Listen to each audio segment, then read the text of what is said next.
Welcome to today's edition of Layoff and Employment News by Employment Boost.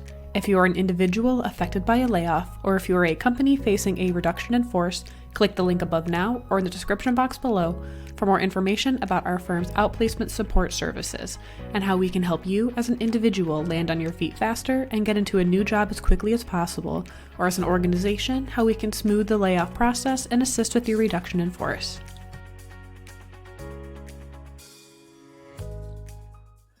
Welcome to today's edition of Layoff and Employment News by Employment Boost. Today's date is Thursday, March 14th, 2024.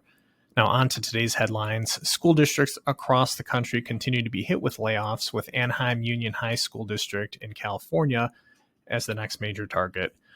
Per the Anaheim School District Board of Trustees, their resolution indicated that 119 full-time and 12 part-time teachers will be let go, with 33 of those in English, 29 in math, 15 in PE, 29 in science, and 25 in social sciences.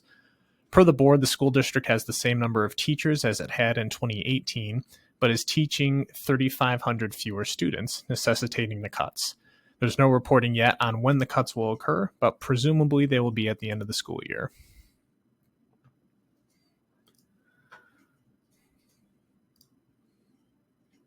Stanley Black Decker, the world's largest tool company, which is headquartered in Towson, Maryland, is closing its manufacturing facility in Fort Mill, South Carolina. The company submitted a warn notice to the state of South Carolina, indicating the layoff of 192 workers as a result of the plant closure. Stanley Black Decker makes DeWalt power tools at this particular plant, which it just relocated to in 2017. The layoffs will happen in a series of 4 waves, with 158 of the employees let go on May 10th, following the remainder on July 15th, September 15th, and at the end of the year. Finally, biotech giant Sanofi will be closing a research facility in Cambridge in the United Kingdom, which will result in the layoff of its current 90 employees. Per a company spokesperson, Sanofi will try to shift as many of the 90 staff members to other groups within Sanofi if possible. CEO Paul Hudson announced a new strategy in October of 2023 that involved funneling cash into the key programs rather than increasing its operating profit margin, and this might be some of the first outward signs of that new strategy.